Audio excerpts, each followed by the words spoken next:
I want to give the thing I have said privately, and I will say it publicly. I know classy guys, men of character and integrity, and men of humility, and men with a passion, and men who do the right thing, and they do terrific in the shadows because they have a clarity about how they live their life.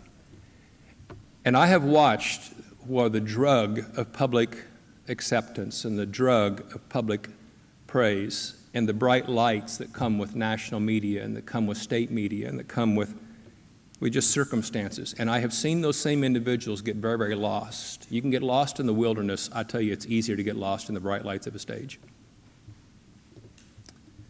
Of all the things that I appreciate about CJ, is a man of class and a man of real class and character in the quietness and the shadows. Has not wilted or changed or moved. If anything, he's gotten better and richer and deeper. A man who I genuinely appreciate his friendship and appreciate his life. I think for such a moment as this, a man for whom the bright lights didn't alter. Dr. Huff.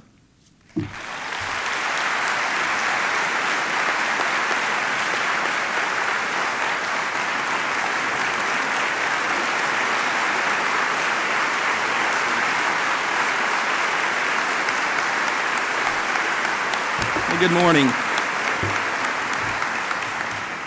Well, for me, this is the 10th one of these I've done. This is my 10th opening day kickoff, the 6th in Joplin, and I'm really excited. I'm probably more excited about this kickoff than any kickoff I've been involved with in my life. This is a great day, a great opportunity. I'd like to start with a few thank yous, and Randy, thank you for that introduction. It was more than I certainly deserve, but Randy, I don't attend this church. As he said, there are a lot of great congregations in this community, but College Heights has been tremendous support of the Joplin school since the day I walked in. And you'd think, they have a private school here, and you'd think there'd be conflict.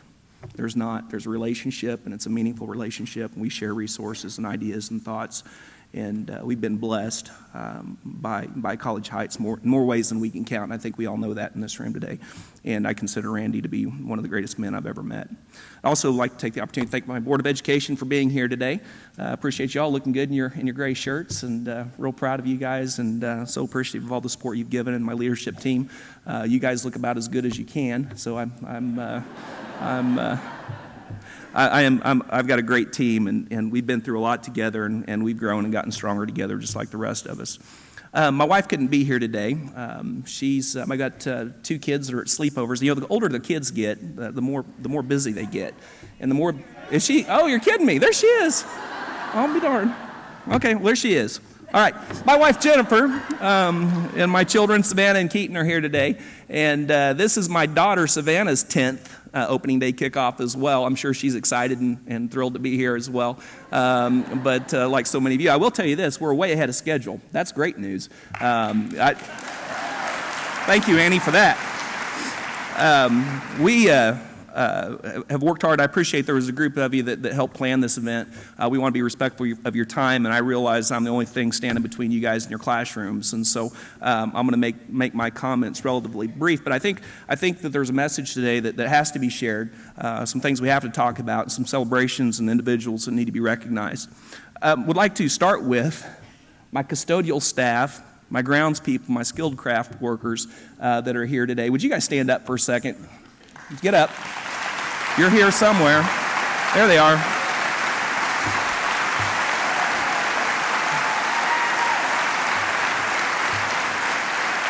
I'll tell you what. Talk about grit.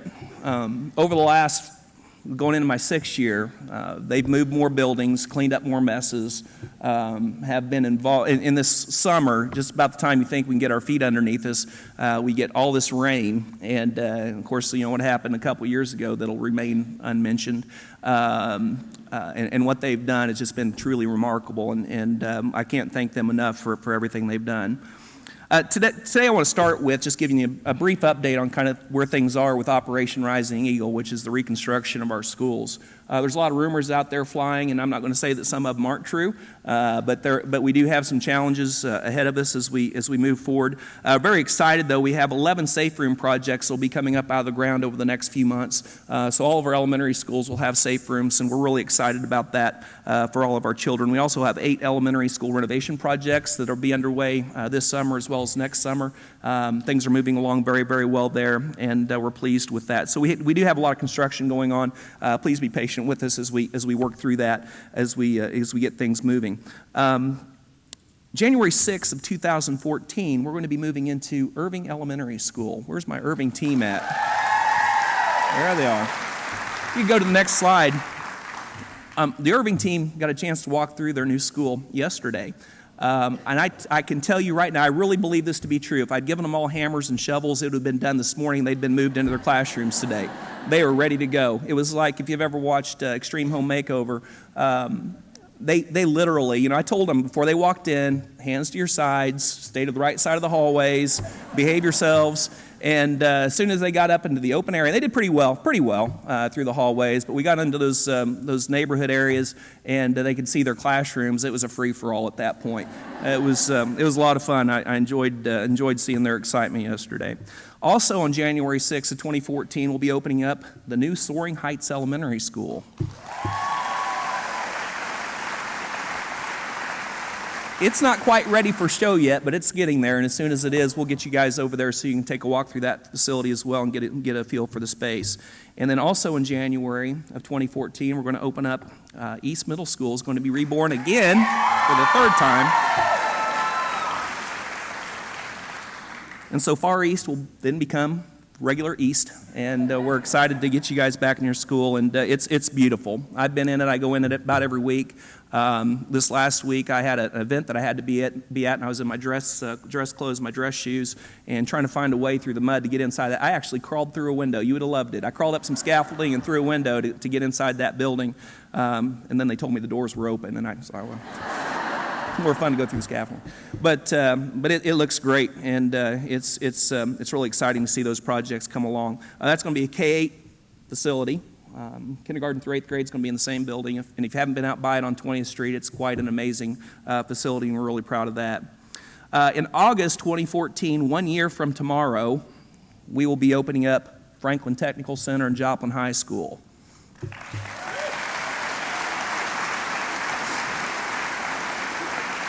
Now, I will tell you that's the project that's got me most nervous, just like all of you, because I get asked this question every day: is it going to be open on time? Multiple times a day I get asked that question, and what I keep asking my architects is, and my engineers and my contractors, is it going to happen? And they keep telling me, yes, it's a tight schedule. Yes, it will be open. The only part, which has been a part of the game plan since day one, that might not be ready is the Performing Arts Center. Exterior-wise, it'll be ready to go. Nobody will know it. Inside-wise, they might still be doing some work, but we're praying, and I think it's appropriate if we all closed our eyes for a moment. We have a long ways to go on that project. A lot can go wrong, but we have some good people at the helm that are going to make that happen. I wasn't too nervous about it until yesterday after I met with the high school faculty and staff. I was exiting the building, and Virginia Gormley caught me, and she grabbed me by the arm. If you don't know Miss Texas, you need to get to know Miss Texas. But she grabbed me by the arm, and she goes, CJ, she said, I'm counting on you. And I said, well, we're going to do the best we can. She goes, no, you don't understand. I got like 5 or 6 bets on this thing, and I'm betting on you. She mumbled some things, said something about Guido, and I don't know. It's going to be I got to get it done. The bottom line is I got to get it done. Over the last year, there's been a lot to celebrate, no question about that. Even in spite of the challenges that we had to face as a school district last year that were unforeseen, we accomplished a lot together as a group. And I think it's important to recognize what we've been able to accomplish over the last year in particular and what's happening. I first want to talk a little bit about the Bright Futures Initiative that we started in April of 2010. Something I'm very proud of. And when I tell people about the Bright Futures Initiative and what it means to me, it's the first time in my career when I can lay my head down at night and know if we found a kid that's got a basic need that's not going met, that by the time I wake up that next morning, the community wraps their arms around that kid and makes it happen. It's been a great program that's inspired people not only in this community to get re-engaged with their schools. It's brought our faith community into our schools, our business community, and human service agencies, and we have, I think, close to 300 more partnerships of individuals and organizations in this community that are willing to step up and support the children in our classroom, which in turn supports the work that you do. And we're really proud of that. We've, in the last 18 months, we've created what's called Bright Futures USA, because what happened was as we started to do the work, as you know, we started getting phone calls from Webb City, Carl Junction, Carthage, Seneca, Diamond, pretty much every school in the area, and said, we need that. How do we do it? And we started working with them on rolling that program out in their communities. And today, as of today, and I can tell you next week it will likely change, we are currently servicing over 60,000 children in 15 communities in 3 states, Missouri, Kansas, and Virginia. That's no small thing.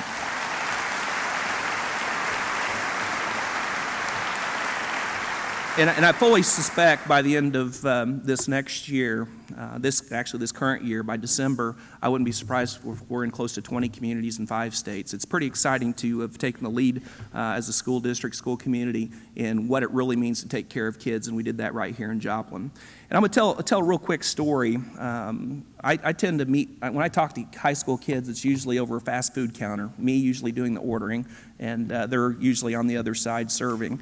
And the other day, I like ice cream. I really like custard a lot. And I was at Freddy's and met a young lady that was on the other side of the counter. And the rest of the group that was with me, they went ahead. And I always take the time when I find out that I've got a kid, a high school student that I get a chance to interact with. I visit with them a little bit, learn a little bit about their lives and what's going on. I just want to hear the story. And this young lady, I said, what's your plans after high school? Because she's going to be a senior this year. What's your plans after high school? She said, I'm going to college. She said, I applied to Harvard. I said, wow, that's impressive. I barely made it into junior college. And so I said, that's impressive. And she had a twinkle in her eye. I kid you not. She was so excited. And then that twinkle quickly faded. And she said, but I'm probably not going to get in. And I said, okay, so what's going on? She said, well, I made some mistakes last year and the year before. My grades have slipped quite a bit. She spent part of the summer in credit recovery trying to recoup, get back on track again. And she indicated to me, and you guys probably know the story, that what was going on at home with her family had taken her off track. And it's educators, as Randy Garris mentioned earlier, that's going to get her back on track again. Now, will she be able to go to Harvard? Probably not. It's unfortunate. And the one question I didn't ask her that I wish I would have, she's going to go to Missouri Southern. She's going to go into the LPN program at Missouri Southern. She has a plan. I asked her, when I said, what are you going to do? She said, well, I'm going to have to work my tail off. That told me she's probably going to be okay. She recognized the fact, she had a plan, she knew what she was going to do, and she knew she was going to have to work hard to get back there. And it already started down that path through the summer, and is really going to get after it this fall. But she's going to go into the LPN program at Missouri Southern. What I wished I would have asked her that I didn't ask was, what was it you were planning on being before all this happened? What was it you wanted to be when you grew up, when your dream was to go to Harvard? And I didn't ask that question. I wish I had. But my challenge to you, that girl's out there. I'm not going to tell you her name. My challenge to this high school faculty and staff, find her. And what I hope will happen as you look for her, as you'll find other kids that are just like her, because they exist. It never fails when I'm out in the community. When I talk to kids, there's stories just like that, and it's more often than not. So I'm counting on you guys to find her, and when you do, let me know, because I want to make sure she's going to be okay. Next, thank you. I want to talk about another program called Link Crew. It's been talked about a little bit today. Fantastic program, and Tobin Schultz gets a lot of kudos for that work, as well as I know he's got a great team. Rayma Taylor, Brandy Grothier, Jerry Goswick, Sandra Cantwell. They've got a great group of folks that are working really hard with those kids over at Link Crew. And for those of you that don't know, it's a freshman orientation program. And I don't know what freshman orientation was like when you were in school, but it looked like the bottom of a trash can or the inside of a locker when I was in school. And what they're doing for these kids today, and the leadership opportunities they're providing our juniors and seniors, hooking them up with freshmen and befriending them, putting good role models in front of those kids, checking up on them. reducing the number of the failure rate at the freshman level, discipline rates improving at the freshman level, bullying improving. All those things that we want to see happen are happening, and it's kids serving kids, and I just don't think it gets any better than that.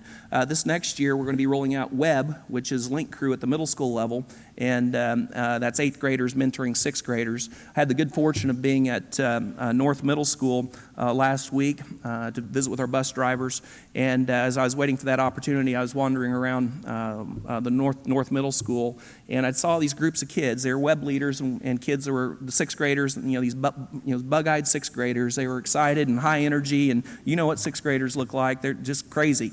And these group of 8th graders that are trying to play the role of adult. It was comical. And they were doing a fantastic job, quite honestly, because I was very concerned as I was walking around and not seeing any adults, because they were working in small groups all over that building. Two WEB leaders and 8 to 10 6th graders working together. And what I saw was young men and women, future high schoolers, future graduates, future community members that were getting leadership opportunities and trying to lead 6th graders. It was great. I loved it. And they did a fantastic job. Next, I'd like to talk a little bit about Operation College Bound. Another fantastic program we put in place this last year. Good for kids. Columbia Elementary led the way. I believe it was Libby Bird and Jennifer Statler with the direction under the leadership of oh my gosh, Miss Mwangi, Sarah. We're doing great things at Columbia Elementary School with Operation College Bound. And if you haven't heard about it, what it is a program that we put in place to start having conversations with children about what life is like beyond high school. We need to stop talking about graduating from high school. We need to be talking about getting kids prepared for life, whether that's college, technical school, workforce, or what have you. And so they've started those conversations with kids as early as kindergarten, and they have a culminating activity at the end of the year. And I'm probably going to get it wrong, but I'm pretty sure that the kindergartners go to Crowder. Is that correct? Hey, 1 for 1. And I know the 5th graders go to University of Arkansas, and in between they go to PSU, I think Northwest, Oklahoma. Is that right, Northwest Oklahoma? Is that right? Okay. Who else am I missing? Missouri Southern, thank you, PSU. And did I say PSU twice? That was a slip. But what's that? Missouri Southern, the Lions? Okay, I've heard of them. And anyway, from their kindergarten through their 5th grade year, they get to go to a different school. And every grade level is assigned to that school. So every year, kindergartners will go to Crowder. Every year, 5th graders go to University of Arkansas. And by the end of their 5th grade year, they'll have experienced 6 college or university campuses and open not only the eyes of the kids, but more importantly, the eyes of the parents to the possibilities that exist for their child. That's pretty exciting stuff, and they did such a phenomenal job with that program, that initiative, that this next year I believe there are 6 other elementary schools that are going to roll that out this year through the support of their PTA and Bright Futures, and it's going to happen, so we're really excited about that and really proud of the work that they've done. Next, I want to talk about FTC. Really unique opportunity at Franklin Tech this last year. You may not have heard, but Jasper County, and it happened as a direct result of the work that FTC did, Jasper County became the first work-ready community in the entire nation. No small thing. And because of that work, there are other counties and other states that are trying to figure out how to catch up with Joplin, Missouri once again. And that was something that Dave Rockers, Steve Reed, and Cheryl, I think, had a big part in making that all happen. Really proud of that work. Out of FTC, we also had a gentleman by the name of Mark Tyrell. There he is. Where's Mark at? Mark, would you stand up for a second? Where's Mark? I heard some. There he is, way over there. Mark was the Career and Technical Education Teacher of the Year with experience under 5 years. And what I'll tell you that Mark did that is pretty phenomenal, I believe, is the service project that he and his students got involved in with Watered Gardens. Are you familiar with Watered Gardens? It's a kind of a homeless shelter, a halfway house type of thing. And they did a big expansion at Watered Gardens. And Mark Tyrell and his kids installed their HVAC system as a part of that project. And it was a great project that's going to serve our community for many years to come. So I thank you, Mark, for that effort.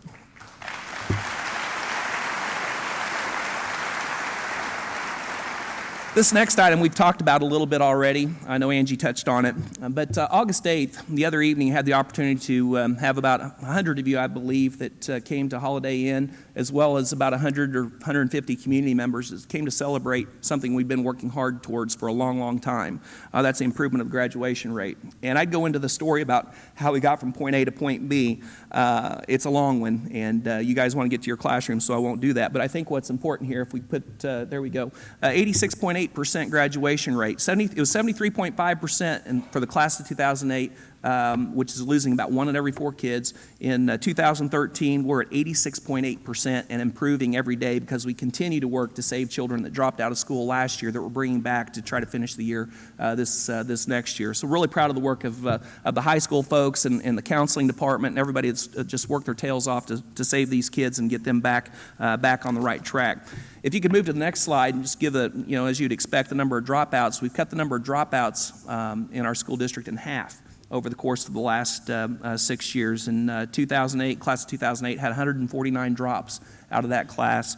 And in the class of 2013, we were at 74 the other day. I think we're working our way under 70 right now as we bring kids back for this next school year. No small thing, no small accomplishment, and it didn't happen without the love, care, and support of the people in this room today, from the bus driver to the custodian to the cooks to the teachers to the administration. Everybody played a part in making that goal, which many thought was impossible, once again, made it happen. Congratulations.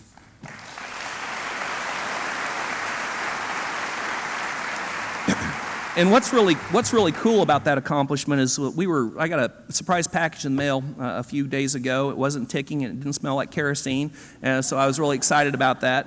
And we got this package in the mail. It's a certificate of excellence from the National Dropout Prevention Center. Joplin Schools is now considered a model school, something we weren't looking for. It just happened because they were doing the right thing by kids. And so congratulations again.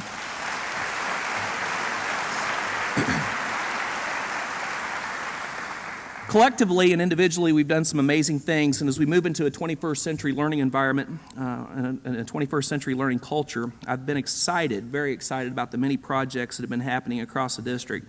I've asked a couple of staff members. I'm going to put them on the spot. In fact, I've got to go find them, and I hope this thing works. Does this work? Oh, wow, it does. All right. Ozarkopedia, Kathleen Rybolt. Where's Kathleen at? There she is. Oh, you guys all sat together. I appreciate that. It makes it easy. Kathleen, I want you to stand up for a second and just give a little 1-minute synopsis of the work that you did this last year. Okay, Justin and Rhonda approached me in the fall about doing it's actually an online magazine project. I bit. I took the bait, and my classes did that. They went out and they interviewed elderly individuals, and I'll tell you a story real quickly about one.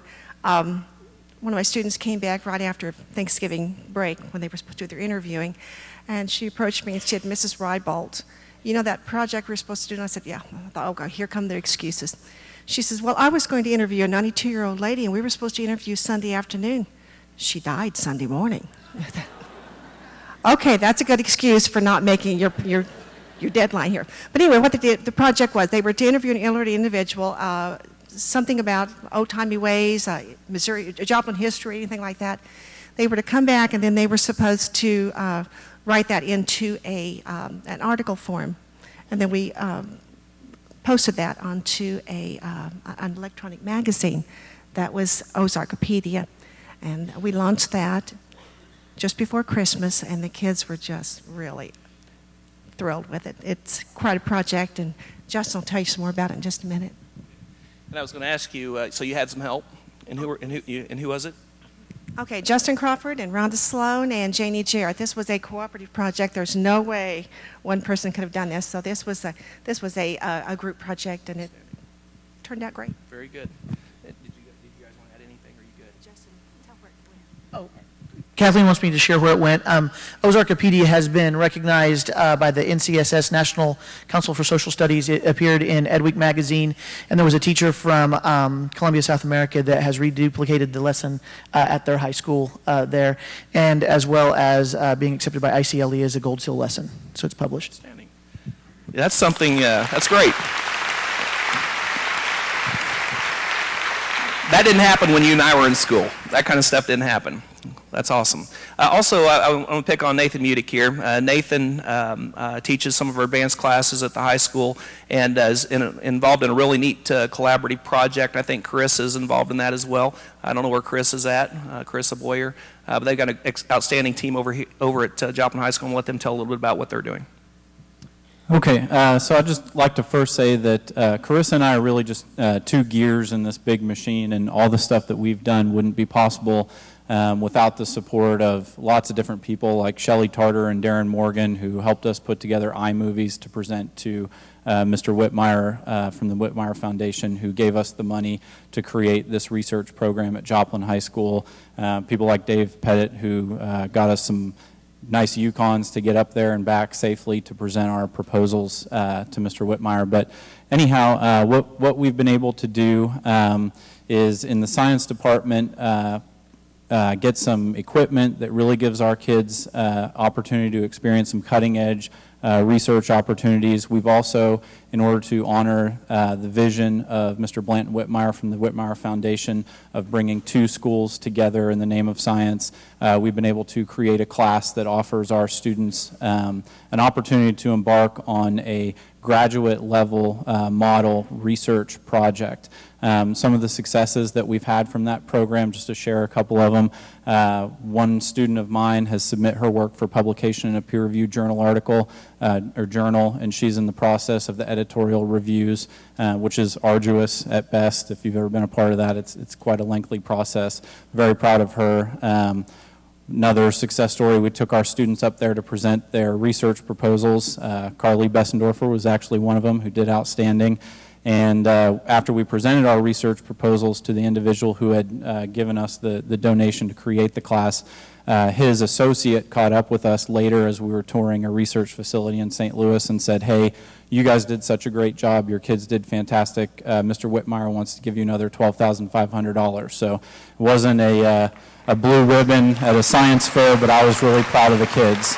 And then just one last thing that I'm really proud of that happened at the end of this last year. I had a student who's an incredibly bright kid. His name's Taylor Hughes. If you know him, he's a phenomenal student, great guy.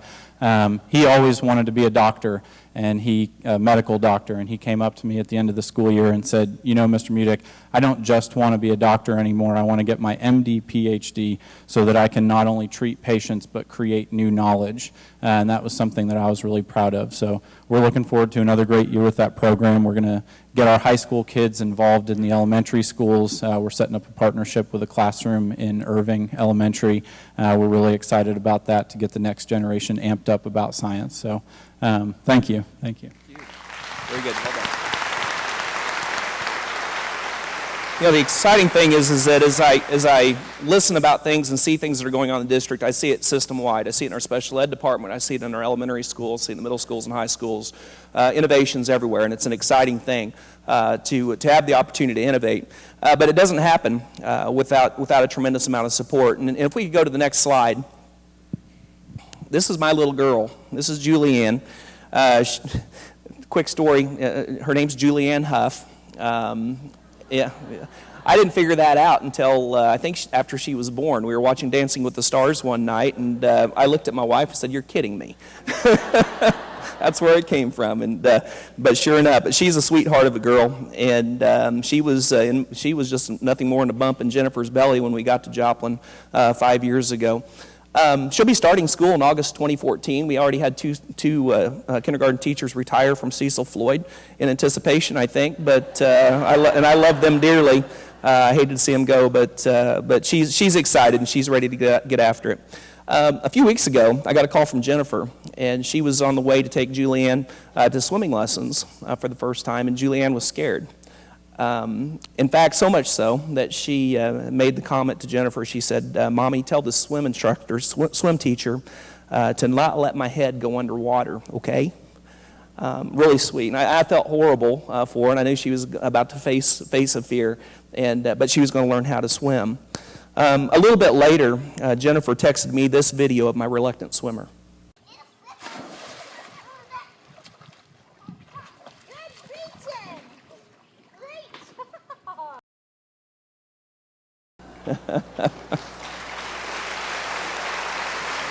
I was pretty proud.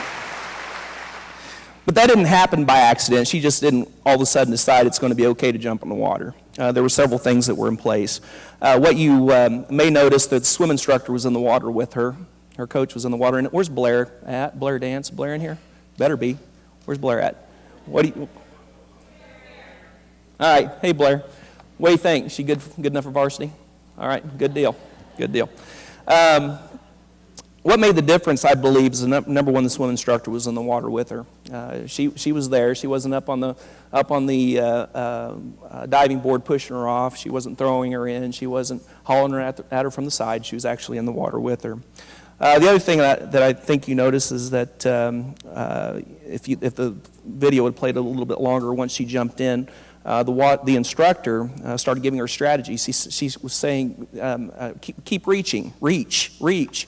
And then she encouraged her, reach, and good job. And she was patting her on the back all the way, and then she praised and celebrated. And fourthly, what you didn't see in the video is that her best friend, who's also in that class, jumped in the water before her, got her head wet first, went in, and then she followed. Now, I asked Kathleen and Nathan to speak today for a very specific purpose. They're already in the water. They're dabbling in it. They've expressed some fear initially. They've jumped in, and they've had support. And at this time, I'd like my 21st century coaches, my instructional coaches, my career pathway coordinators, please stand up for a second. And stay standing.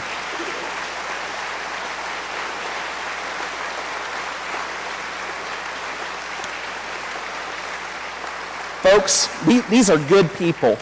They are good people, and they're here. We put them in those positions for one reason only. They are in the water with you. They believe in you, and they're here to support you and encourage you and help you along the way. That is why they exist. That's why we created these positions, and for no other reason than that. And I'm really proud of the work that they've done and continue to do, and they're as a resource, and I encourage you to use them at every opportunity. Thank you.